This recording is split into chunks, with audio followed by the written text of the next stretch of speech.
Hello everyone, this is Sridevi. Today we are going to discuss an important topic in grammar, verbs. ఈ verbs అనే concept మనకి గ్రామర్లోనే కాదు spoken ఇంగ్లీష్లో కూడా చాలా చాలా ఇంపార్టెంట్. అందులో ఎన్ని టైప్స్ ఉన్నాయి, వాటి యొక్క పర్పస్ ఏంటి, and how do we use those verbs in our day to day life అనేది ఈ వీడియోలో తెలుసుకుందాం. ఈ వర్బ్స్ అనేవి మెయిన్గా మనకి రెండు రకాలుగా కేటగరైజ్ అయ్యాయి. ఒకటి మెయిన్ వర్బ్స్ అంటాము, ఇంకొకటి హెల్పింగ్ వర్బ్స్ అంటాం.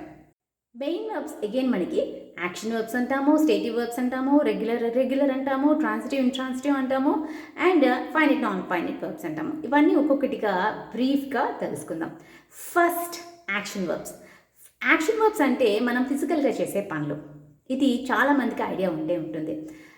మనం చేసే పనులు ఏంటి, like running, jumping, eating, reading, writing, ఇవన్నీ కూడా మనకి యాక్షన్ వర్బ్స్ అనే అంటాం. ఈ యాక్షన్ వర్బ్స్కి 5 రూపాలు ఉంటాయి. V1 అంటాం, V2, V3, V4, V5. V1 అంటే మనకి బేస్ ఫామ్, V2 అనేది పాస్ట్ టెన్స్, V3 అనేది పాస్ట్ పార్టిసిపల్ అంటే అది పర్ఫెక్ట్ టెన్సెస్లో యూజ్ చేస్తాం, అండ్ V4 అనేది కంటిన్యూస్ ఫామ్స్లో కంటిన్యూస్ టెన్సెస్లో యూజ్ చేస్తూ ఉంటాం, అండ్ V5 అనేది మనకి థర్డ్ పర్సన్ సింగులర్ ఉన్నప్పుడు యూజ్ చేసే వర్బ్ ఫామ్. వీళ్ళకి చాలా రకాలుగా మనకి ఎగ్జాంపుల్స్ చెప్పుకోవచ్చు. డే టు డే లైఫ్లో మనం వీటిని చాలా రకాలుగా యూజ్ చేస్తూ ఉంటాం. Like I'm teaching, you are listening, he is jumping, they are reading, like that. ఈ వర్బ్స్ అనేవి యూజ్ చేసినప్పుడు సబ్జెక్ట్కి తగినట్టుగా ఆ వర్బ్ రూపం అనేది మనం మార్చుకుంటూ వెళ్ళాలన్నమాట. ఈ యాక్షన్ వర్బ్స్ గురించి నేను స్పోకెన్ ఇంగ్లీష్ క్లాసెస్ తీసుకునేటప్పుడు ఇంకా డీటెయిల్గా ఎక్స్ప్లెయిన్ చేస్తాను. రైట్ నా నెక్స్ట్ స్టేటివ్ వర్బ్స్. స్టేటివ్ వర్బ్స్ అంటే ఇవి ఫిజికల్గా చేసే పనులు కాదు. లైక్ వీ కెన్ సే మనసుతో చేసే పనులు, లేకపోతే థింక్ చేసి మనం లోపల ఫీల్ అయ్యే ఫీలింగ్స్ని మనం స్టేటివ్ వర్బ్స్ అని అంటాం. స్టేటివ్ వర్బ్స్కి for example love, like, believe or know, ఏదైనా తెలిసి ఉండడం, ఇవన్నీ కూడా మనం స్టేటివ్ వర్బ్స్ అని అంటాం అనమాట. నార్మల్గా వీటికి ఐఎన్జీ ఫామ్ అనేది ఉండదు, లైక్ V4 ఫామ్ అనేది ఉండదు. He loves her, I like that painting, I believe in God, I know English. Like అంటే ఇష్టపడడం కానీ, ప్రేమించడం కానీ, లేకపోతే ట్రస్ట్ చేయడం, బిలీవ్ చేయడం కానీ, లేకపోతే ఐ నో ఇంగ్లీష్, తెలిసి ఉండటం, ఇవన్నీ కూడా మనం థింక్ చేసి లేకపోతే లోపల ఫీల్ అయ్యే భావనలే కానీ ఫిజికల్గా చేసే పనులు కాదు. వీటినే మనం స్టేటివ్ వర్బ్స్ అని గ్రామర్లో అంటాం. This is all about స్టేటివ్ verbs. Next మనం రెగ్యులర్ ఇర్రెగ్యులర్ వర్బ్స్ గురించి తెలుసుకుందాం. రెగ్యులర్ ఇర్రెగ్యులర్ వర్బ్స్ అంటే వెరీ ఈజీ. రెగ్యులర్ వర్బ్స్ అంటే నార్మల్గా మనం వర్బ్స్కి ఈడి అనేది యాడ్ చేస్తూ ఉంటాం. పాస్ట్ టెన్స్లో వర్బ్ని యూజ్ చేస్తున్నప్పుడు, పాస్ట్ టెన్స్లో కానీ పాస్ట్ పార్టిసిపుల్లో కానీ, అంటే పర్ఫెక్ట్ టెన్సెస్లో యూజ్ చేస్తున్నప్పుడు ఈడి అనేది మనం ఆ వర్బ్కి సఫిక్స్గా యాడ్ చేస్తాం. అలా యాడ్ చేయకుండా వర్బ్ యొక్క రూపమే మారిపోతూ ఉంటే దాన్ని ఇర్రెగ్యులర్ వర్బ్ అని అంటాం. రైట్. ఫర్ ఎగ్జాంపుల్ రెగ్యులర్ వర్బ్స్కి వైప్ అనే వర్బే తీసుకుంటే wiped, wiped. Like next wash, washed, washed. Go, went, gone. See, saw, seen. Right. Next eat, eat, eaten. ఇలాంటివన్నీ కూడా మనం ఇర్రెగ్యులర్ వర్బ్స్ అని అంటాం. ఇక్కడ చూసారా, V2, V3 ఫామ్స్ మనం కంప్లీట్గా చేంజ్ చేస్తున్నాము without adding ED form. Right. దీన్ని మనం ఇర్రెగ్యులర్ ఫామ్ ఆఫ్ వర్బ్స్ అని అంటాం. ఇప్పుడు ఈ V2, V3 మాత్రమే మారతాయి. ఇక్కడ ఒక నోట్, V4, V5 మళ్ళీ కామన్గానే ఐఎన్జీ, ఎస్ఆర్, ఎస్సి తీసుకుంటాయి ఈ వర్బ్స్. రైట్. ఫర్ ఎగ్జాంపుల్ నేను ఒక సెంటెన్స్ ప్రెజెంట్ టెన్స్లో చెప్తున్నాను. ఐ సీ హిమ్ డైలీ, నేను తను ప్రతిరోజు చూస్తాను. He saw her 2 days back, అంటే పాస్ట్ టెన్స్లో తను అమ్మాయిని 2 days బ్యాక్ చూశాడు. సి అనేది సా కింద మారిపోయింది. I have seen him somewhere, నేను తను ఎక్కడో చూశాను, పర్ఫెక్ట్ టెన్స్. ఇక్కడ సీ, సా, సీన్ ఈ 3 కూడా మనకి ఇర్రెగ్యులర్ వర్బ్స్ అని అంటాం. ఓకే, ఇది కూడా మనకి చాలామందికి ఐడియా ఉండే ఉంటుంది. రైట్. ఇది ఇంకా మనం డీప్గా డిస్కస్ చేసుకుందాము స్పోకెన్ ఇంగ్లీష్ క్లాసెస్లో. Now let us see transitive intransitive verb. Transitive intransitive verb అంటే ఇప్పుడు నార్మల్గా వర్బ్కి డైరెక్ట్ ఆబ్జెక్ట్ ఉంటే దానిని మనం ట్రాన్సిటివ్ అని అంటాం. ఇంట్రాన్సిటివ్ అంటే వర్బ్కి డైరెక్ట్ ఆబ్జెక్ట్ లేకపోతే దానిని ఇంట్రాన్సిటివ్ వర్బ్ అని అంటాం. Okay, I will explain. నార్మల్గా ఒక సెంటెన్స్ యొక్క స్ట్రక్చర్ ఎలా ఉంటుంది? Subject, verb, object. Okay, object అంటే పని రిసీవ్ చేసుకునేవాళ్ళు, సబ్జెక్ట్ అంటే పని చేసేవాళ్ళు. ఇప్పుడు మనం ఆబ్జెక్ట్ కనుక్కోవాలంటే రెండు క్వశ్చన్స్ వేయాలి. వాట్ ఆర్ హూమ్ అంటే ఆ పని ఎవరి మీద జరిగింది, లేకపోతే దీని మీద జరిగింది. డైరెక్ట్ ఆబ్జెక్ట్ ఉండాలి. అప్పుడే మనం ఆ వర్బ్ని ట్రాన్సిటివ్ అని అంటాం, లేకపోతే ఇంట్రాన్సిటివ్ వర్బ్ అని అంటాం. Okay, for example, she ate an apple. What did she eat? She eat an apple. తన ఒక యాపిల్ తింది. సో ఇక్కడ ఆబ్జెక్ట్ అనేది యాపిల్ కాబట్టి మనం దీనిని ఈ ఎయిట్ అనే దాన్ని మనం ట్రాన్సిటివ్ వర్బ్ అని అంటాం. షీ హెల్ప్డ్ హర్ ఫ్రెండ్ అంటే హూమ్ డిడ్ షీ హెల్ప్? తను వాళ్ళ ఫ్రెండ్కి హెల్ప్ చేసింది. ఓకే, ఇక్కడ ఆబ్జెక్ట్ అనేది ఫ్రెండ్ కాబట్టి మనం ఇక్కడ హెల్ప్డ్ అనే వర్బ్ని మనం ట్రాన్సిటివ్ వర్బ్ అని అంటున్నాం. ఓకే, డైరెక్ట్గా మనకి ఆ వర్బ్ అనేది ఆబ్జెక్ట్కి వెళ్ళి చేరాలి. అప్పుడే మనం ఆ వర్బ్ని ట్రాన్సిటివ్ వర్బ్ అని అంటాం. ఇంకా ఇంట్రాన్సిటివ్ వర్బ్ అంటే వర్బ్కి డైరెక్ట్ ఆబ్జెక్ట్ లేనప్పుడు. Like for example, he's pulling. What is he pulling? తను ఏం లాగుతున్నాడు? If I say he's pulling a cart, తను ఒక బండి లాగుతున్నాడు అని నేను అన్నాను అనుకోండి, అప్పుడు ఆ పుల్లింగ్ అనేది ట్రాన్సిటివ్ అవుతుంది. ఇప్పుడు నేను హీస్ పుల్లింగ్ అని మాత్రమే చెప్తే ఆ పుల్లింగ్కి ఆబ్జెక్ట్ అనేది లేదు కాబట్టి ఆ పుల్లింగ్ని ఇంట్రాన్సిటివ్ వర్బ్ అని అంటాం. Let us see one more example. She is performing. What is she performing? తను ఏం పర్ఫామ్ చేస్తుంది? Like whom is she performing అని మనం అడగం. What is she performing? తను ఏం పర్ఫామ్ చేస్తుంది? She is performing Bharatanatyam. తను భరతనాట్యం పర్ఫామ్ చేస్తుంది అని నేను చెప్తే అప్పుడు ఆ పర్ఫార్మింగ్ అనేది ట్రాన్సిటివ్ అవుతుంది. If I say she is performing అని నేను వదిలేస్తే పర్ఫార్మింగ్ అనేది ఇంట్రాన్సిటివ్ అవుతుంది, because it does not have any direct object. ఇక్కడ కొంతమంది కన్ఫ్యూజ్ అయ్యే విషయం ఏంటంటే, ఇప్పుడు sentence she is performing in the hall అని ఒక సెంటెన్స్ ఉందనుకోండి. She is performing in the hall ఉంది కాబట్టి దాన్ని మనం ఆబ్జెక్ట్ అని అనకూడదు.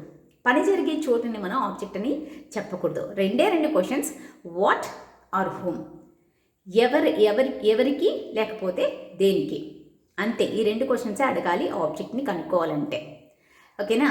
So this is all about transitive and intransitive verb. Now let us see finite and non finite verbs. Finite verbs, non finite verbs అంటే ఏంటంటే, నార్మల్గా ఇప్పుడు మనం ఒక వర్బ్ యొక్క రూపం సబ్జెక్ట్ మారినా, టెన్స్ మారినా మార్చుకుంటూ వెళ్తాం. ఐదర్ ఈడీ యాడ్ చేస్తాము, లేకపోతే ఈఎన్జీ యాడ్ చేస్తాము, లేకపోతే ఈఎస్ యాడ్ చేస్తాం సబ్జెక్ట్ పరంగా, లేకపోతే టెన్స్ పరంగా ఐఎన్జీ యాడ్ చేస్తాము. కానీ సబ్జెక్ట్ మారినా, టెన్స్ మారినా ఆ వర్బ్ యొక్క రూపం అనేది చేంజ్ చేయకుండా ఉంటే దాన్నే మనం నాన్ ఫైనైట్ వర్బ్స్ అని అంటాం. Okay, for example, she goes to park every day, they go to temple every week, they will go to mall tomorrow. అంటే మనం ఇప్పుడు ప్రెజెంట్ టెన్స్లో చెప్పిన సెకండ్ సెంటెన్స్ ఏంటంటే, ఇది కూడా ప్రెజెంట్ టెన్స్లో చెప్పినా లేకపోతే ఫ్యూచర్ టెన్స్లో చెప్పినా, ఎప్పుడు చెప్పినా కూడా మనకి ఆ వర్బ్ అనేది మారిపోతుంది. గోస్ సబ్జెక్ట్ పరంగా మారిపోయింది, ఇక్కడ గో అనేది మళ్ళీ సబ్జెక్ట్ పరంగా మారిపోయింది, విల్ గో అనేది టెన్స్ పరంగా మారిపోయింది. సో ఈ goes, go, will go or gone ఇలాంటివన్నీ కూడా మనం ఫైనైట్ వర్బ్స్ అని అంటాం. ఇక నాన్ ఫైనైట్ వర్బ్స్ అంటే, see here, she loves to learn English, they love to learn English, I will love to learn English. ఇక్కడ చూడండి, షీ లవ్స్ టు అనేది present tense, they loved to learn English అంటే అది past tense. Future tense will love అనేది మనం use చేసినా కూడా, future టెన్స్లో చెప్పినా కూడా ఈ సెంటెన్స్ మనకి ఆ టు లెర్న్ అనేది మారలేదు. ఇప్పుడు ఇది నార్మల్గా ఎలా ఫ్రేమ్ అవుతుందంటే, దీనిని నార్మల్గా ఇప్పుడు టు లెర్న్ అనే దీన్ని ఏమంటామంటే ఇన్ఫినిటివ్ అంటాం. ఇది ఎలా ఫ్రేమ్ అవుతుంది అంటే, to plus base form of the verb. So ఇలాంటి వాటిని మనం టు లెర్న్ అనే దాన్ని ఇప్పుడు మనం నాన్ ఫైనైట్ వర్బ్ అని అంటాం. ఇంకా నాన్ ఫైనైట్ వర్బ్స్లో ఇంకా చాలా రకాలు ఉన్నాయి. లైక్ జెరండ్ అంటాము, లైక్ పార్టిసిపుల్స్ అంటాం. పార్టిసిపుల్స్లో మళ్ళీ ఇంకా 3 టైప్స్ ఉన్నాయి. ఇక్కడ ఇన్ఫినిటివ్లోనే ఇంకొక టైప్ ఉంది, బేర్ ఇన్ఫినిటివ్ అంటాం అనమాట. So that and all I'm not going to discuss here. Just this is base information about finite and non finite verb. Okay, now let us see helping verbs. Helping verbs అనేవి మనకి మళ్ళీ primary helping verbs అని ఉంటాయి. దీన్నే మనం auxiliary verbs అని కూడా అంటాము. Next model verbs. Modal verbs మళ్ళీ మనకి సెమీ మోడల్ వర్బ్స్ అని కూడా ఉంటాయి. ఓకే, ప్రైమరీ హెల్పింగ్ వర్బ్స్ని మనం ఆక్సిలరీ వర్బ్స్ అని కూడా అంటామని చెప్పాను కదా. ఇందులో మనకి ఫ్యామిలీస్ ఉంటాయి, బీ ఫార్మ్స్ ఉంటాయి, హ్యావ్ ఫార్మ్స్ ఉంటాయి, అండ్ డూ ఫార్మ్స్ అనేవి ఉంటాయి. ఈ హెల్పింగ్ వర్బ్స్ అనేవి చాలా చాలా ఇంపార్టెంట్ గ్రామర్లో, స్పోకెన్ ఇంగ్లీష్లో రెండిట్లో కూడా. మెయిన్గా ఇవి మనకి ఏంటంటే క్వశ్చన్స్ ఫ్రేమ్ చేయడానికి, నెక్స్ట్ నెగటివ్ స్టేట్మెంట్స్ ఇవ్వడానికి, నెక్స్ట్ పొజిషన్ని తెలియజేయడానికి, తర్వాత రెస్పాన్సిబిలిటీని చెప్పడానికి, ఒక వర్బ్ కంటిన్యూస్లో చెప్పడానికి, ఓకే, కంటిన్యూస్ టెన్స్లో చెప్పడానికి ఈ హెల్పింగ్ వర్బ్స్ అనేవి చాలా చాలా ఉంటాయి. ఇంకా చాలా పర్పసెస్ ఉన్నాయి యాక్చువల్గా ఈ హెల్పింగ్ వర్బ్స్కి. ఇక్కడ మనం కొన్ని ఎగ్జాంపుల్స్ చూద్దాము. డూ ఫార్మ్స్కి, బీ ఫార్మ్స్కి, హ్యావ్ ఫార్మ్స్కి. బీ ఫార్మ్స్లో ఉన్న ఎగ్జాంపుల్స్ ఏంటంటే ఐఎమ్ అన్ ఇంగ్లీష్ ట్రైనర్. ఇక్కడ సబ్జెక్ట్ అయి ఉన్నప్పుడు ప్రెసెంట్ టెన్స్లో ఎప్పుడు యామ్ అనేది యూస్ చేస్తాము. షీ ఈజ్ క్లీనింగ్ అంటే తను క్లీన్ చేస్తూ ఉంది, state of being and continuous tense. Is he an actor, ఇది ఒక question. They are not going, ఇది negative statements. Okay, next do form వర్బ్స్లో ఉన్న ఎగ్జాంపుల్స్ ఏంటంటే డూ ఐ నో యూ అంటే నాకు మీరు తెలుసా, క్వశ్చన్ అడగడానికి. మెయిన్ డూ, డస్, డిడ్ అనేవి మనకి క్వశ్చన్స్ ఫ్రేమ్ చేయడానికి ఎక్కువ యూజ్ చేస్తూ ఉంటాం అనమాట. And emphasis, he does speak English అంటే హీ స్పీక్స్ ఇంగ్లీష్ అని కూడా చెప్పొచ్చు. హీ డస్ స్పీక్ ఇంగ్లీష్ అంటే మనం నొక్కి చెప్తున్నాం అనమాట, అవునండి తనకి ఇంగ్లీష్ ఖచ్చితంగా తెలుసు అనేసి. వీ డు నాట్ నో, ఇది negative sentence. I did my work, ఇది పాస్ట్ టెన్స్లో చెప్తున్నాం. హ్యావ్ ఫార్మ్స్ అనేది మెయిన్ మనం పొసెషన్ని తయారు చేయడానికి, తెలపడానికి అనమాట. ఐ యు ఇదే ఉంటే హ్యావ్ యూస్ చేస్తాము, హీ షీ ఇట్ ఉంటే హ్యాస్ యూస్ చేస్తాం అనమాట. ఇది యూస్ చేస్తూ ఉంటాము. I have to raise my children అంటే ఇది రెస్పాన్సిబిలిటీని చెప్పడానికి. I have to do this work or I have to finish my work, ఇలాంటివన్నీ రెస్పాన్సిబిలిటీస్ని కూడా మనం హ్యావ్ ఫార్మ్స్ యూస్ చేసి చెప్పచ్చు. వీ హ్యాడ్ అ మీటింగ్, ఇది పాస్ట్ టెన్స్ కంప్లీట్గా. ఓకే, పాస్ట్ టెన్స్ అంటే ఆ మీటింగ్తో ఇప్పుడు సంబంధం లేదు, but they are talking about now, that's it. నిన్న ఒక మీటింగ్ జరిగిందని మాట్లాడుతున్నారు. ఓకే, నా సి మోడల్ వర్బ్స్. మోడల్ వర్బ్స్లో మళ్ళీ మోడల్స్ ఉంటాయి, సెమీ మోడల్స్ ఉంటాయి. మోడల్ వర్బ్స్ అనేవి 9, can, could, shall, should, will, would, may, might and must. And semi modals అనేవి ought to, need to, use to, extra, ఇవన్నీ కూడా.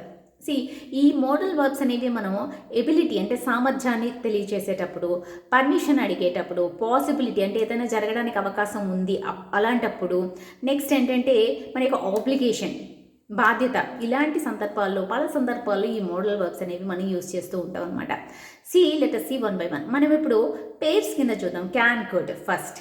Okay, can, could. క్యాన్ అనేది మెయిన్గా మనకి ఎబిలిటీని చెప్పడానికి, ఎబిలిటీని తెలపడానికి ఇన్ఫార్మల్ రిక్వెస్ట్ చేసేటప్పుడు క్యాన్ అనేది మనం యూజ్ చేస్తూ ఉంటాం. ఎబిలిటీ అంటే చెయ్యగలను అని ఏదైనా చెప్తున్నప్పుడు. I can swim, I can run, I can teach, I can climb, ఇలాగ నేను చెయ్యగలను, ఏదైనా ఒక పని చేయగలను అని చెప్పేటప్పుడు ఇన్ఫార్మల్గా ఐ క్యాన్ అని చెప్తాం అనమాట. ఇంకా మనకి request, can I get a cup of coffee అంటే ఇన్ఫార్మల్ అనేది, ఇన్ఫార్మల్ కాన్వర్జేషన్ అనేది మనం when we talk with our friends, family members are neighbours, దీన్ని మనం ఆ కాన్వర్జేషన్ మన ఇన్ఫార్మల్ కాన్వర్జేషన్ అని అంటాం లాంగ్వేజ్. సో అలాంటప్పుడు మనం క్యాన్ యూస్ చేసి, రిక్వెస్ట్ చేసేటప్పుడు క్యాన్ యూస్ చేసి మాట్లాడతాం అనమాట. Can you please do this for me అంటే మన ఫ్రెండ్ని అడిగేటప్పుడు ఇది నా కోసం చేయగలవా కొంచెం అనేది అనమాట. కుడ్ అనేది ఏంటంటే పాస్ట్ ఎబిలిటీ అంటే గతంలో మనకున్న ఎబిలిటీస్ని చెప్పడానికి. అలాగే పొలైట్ రిక్వెస్ట్ అంటే, పొలైట్ రిక్వెస్ట్ అంటే when we talk with our superiors or managers or teachers, principals, వీళ్ళతో మాట్లాడేటప్పుడు ఆ లాంగ్వేజ్ని మనం ఫార్మల్ లాంగ్వేజ్ అని అంటాం. అలాంటి సందర్భాల్లో మనం కుడ్ అనేది యూజ్ చేస్తూ ఉంటాం అనమాట. He could drive well when he was young అంటే తన యంగ్ ఏజ్లో ఉన్నప్పుడు బాగా డ్రైవ్ చేయగలిగేవాడు. I could ride a cycle when I was 5 నాకు 5 ఏళ్ల వయసు ఉన్నప్పుడు నేను సైకిల్ రైడ్ చేయగలిగేదాన్ని. ఓకే, ఇవన్నీ కూడా పాస్ట్ ఎబిలిటీస్. ఇక్కడ చూడండి, కుడ్ యూ హెల్ప్ మీ అంటే ఇది చాలా పొలైట్ సిచ్యువేషన్స్లో, ఆ సందర్భాల్లో మనం యూజ్ చేసేది కుడ్ యూ హెల్ప్ మీ అని అంటాం. Could you please move a bit అంటే మనం ఎక్కడికైనా బయటకు వెళ్ళినప్పుడు ఎవరితోనన్నా కొంచెం తప్పుకోండి అని చెప్పేటప్పుడు కుడ్ యూ ప్లీజ్ మూవ్, ఇలాంటి సందర్భాల్లో వాడుతూ ఉంటాం అన్నమాట. Okay, now let us see shall, should. Shall అనేది ఏంటంటే ప్రపోజల్స్ అంటే ప్రతిపాదన, మనం ఇది చేద్దామా అని అడిగేటప్పుడు, అది కూడా ఇన్ఫార్మల్గా అడిగేటప్పుడు ఇన్ఫార్మల్ ప్రపోజల్స్కి అంటే ప్రతిపాదన చెప్పేటప్పుడు షాల్ అనేది యూజ్ చేసి చెప్తాం. అలాగే ఇన్ఫార్మల్గా ఆఫర్స్ ఇచ్చేటప్పుడు, ఇన్ఫార్మల్ లాంగ్వేజ్ అంటేనే మనం మన యొక్క ఇంట్లో వాళ్ళతోని లేకపోతే నేబర్స్తో కానీ ఫ్రెండ్స్తో కానీ మాట్లాడే లాంగ్వేజ్ని మనం ఇన్ఫార్మల్ లాంగ్వేజ్ అని అంటాం అన్నమాట. అది ఫ్రెండ్లీగా ఉంటుంది, ఎప్పుడు ఆ లాంగ్వేజ్ క్యాజువల్గా ఉంటుంది. షల్ వి గో నౌ అంటే మనం ఇప్పుడు వెళ్దామా, shall we start the meeting, మనం ఇప్పుడు ఈ మీటింగ్ స్టార్ట్ చేద్దామా, shall I open the window for you, నేను ఆ విండో నీకోసం ఓపెన్ చేయనా, shall I lift this bag for you, నేను ఈ బ్యాగ్ నీకోసం లిఫ్ట్ చేయనా. ఇలాంటివన్నీ కూడా మనం ఏంటంటే ఆఫర్స్ ఇవ్వడానికి, ప్రపోజల్ అంటే ఇప్పుడు shall we go now, shall we start this meeting, or shall we move now, shall we go for a movie, ఇలా అడుగుతున్నప్పుడు మనం దానిని ఇన్ఫార్మల్ ప్రపోజల్ అని అంటాం అనమాట. షల్ యూస్ చేసి చెప్తాము. ఆఫర్స్ అంటే నేను నీకోసం ఇది చెయ్యనా అని ఏదన్నా అడిగినప్పుడు shall I open this for you, or shall I lift this for you, shall I do that for you, ఇలా అడుగుతాం అనమాట.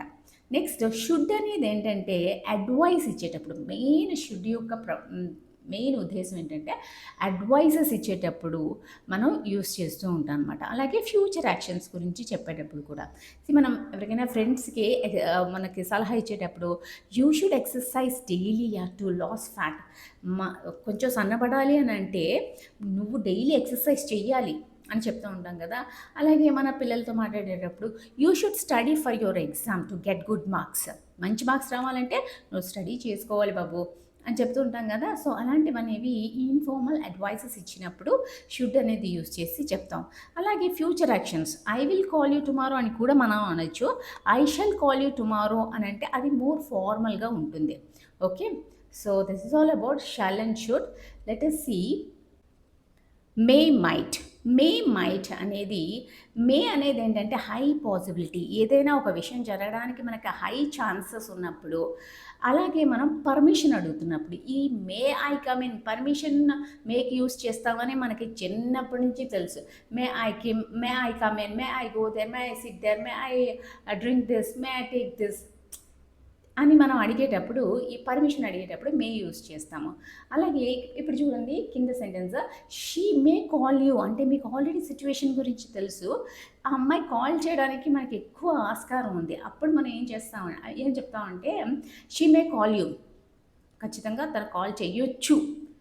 I may travel next week అంటే మీకున్న సిచ్యువేషన్స్ తెలిసి సో అంచనా వేసి చెప్తున్నారనమాట. నెక్స్ట్ వీక్ నేను ప్రయాణం చేయొచ్చు అనేసి, అంటే ఎక్కువ ఛాన్సెస్ ఉన్నాయి ప్రయాణం చేయడానికి. ఎక్కువ ఛాన్సెస్ ఉన్నప్పుడు ఏదైనా విషయం జరగడానికి మనం మే యూస్ చేసి చెప్తాం. మైట్ అనేది ఏంటంటే వీక్ పాసిబిలిటీ అంటే జరగడానికి ఆస్కారం తక్కువగా ఉందనుకోండి, చాలా తక్కువగా ఉందనుకోండి, కంపేర్ టు మే దీనికి తక్కువ ఉన్నప్పుడు మైట్ యూస్ చేస్తాం. దే మైట్ కమ్ టుమారో అంటే ఏదైనా ఒక డిస్కషన్ జరిగిన తర్వాత వాళ్ళు రేపు రావచ్చు చాలా ఉన్నారు అంటే you are not sure about that, you are just telling they might come అంటే వాళ్ళు రావచ్చు, మేబీ రావచ్చు రాకపోవచ్చు. Okay, she might visit us later, తను తర్వాత మనల్ని విజిట్ చేయొచ్చు. సో ఇలాగా తక్కువ పాసిబిలిటీ ఉండేటప్పుడు మనం మైట్ యూస్ చేసి చెప్తాం. Okay, so this is all about models. ఇక మనకి మస్ట్ అనేది కంపల్సరీగా చేయవలసిన యాక్షన్స్ చెప్పేటప్పుడు మనం మస్ట్ అనేది యూజ్ చేస్తూ ఉంటాం అనమాట. We must wear helmet while driving, మనం డ్రైవింగ్ చేసేటప్పుడు ఖచ్చితంగా హెల్మెట్ అనేది ధరించాలి. We must follow traffic rules, మనం ట్రాఫిక్ రూల్స్ అనేవి ఖచ్చితంగా ఫాలో అవ్వాలి. వీటికి మళ్ళా ఆప్షన్ ఏముండదు, ఖచ్చితంగా చేయవలసిన పనులనే మనం మస్ట్ అని పెట్టి చెప్తాం అన్నమాట. ఇప్పుడు మనం సెమీ మోడల్స్ చూద్దాం. సెమీ మోడల్స్ అంటే ought to, need to, or use to, be able to, etcetera ఇలాంటివన్నీ కూడా మనం సెమీ మోడల్స్ అంటాం. ఫర్ ఎగ్జాంపుల్ ఆట్ టు అంటే మనం నైతిక బాధ్యతను తెలియజేసేటప్పుడు, నైతిక బాధ్యత అంటే we ought to respect our parents, మనం మన తల్లిదండ్రుల్ని గౌరవించాలి. We ought to respect our nation, right. Next need to అనేది necessity, I need to study for my exams to get good marks, right. Next use to అనేది మనం పాస్ట్లో ఉన్న habits తెలియచేయడానికి వాడతాం మెయిన్గా. Like I use to play guitar, అంతేకాకుండా పాస్ట్లో ఉన్న స్థితిని కూడా we use to live in Hyderabad, మేము హైదరాబాద్లో ఉండేవాళ్ళం. అంతేకాకుండా ప్రజెంట్లో మీరు దేనికైనా అలవాటు పడినా, ఏ వర్క్కైనా అలవాటు పడిపోయినా కూడా మనం దాన్ని యూస్ టు పెట్టి చెప్తాం.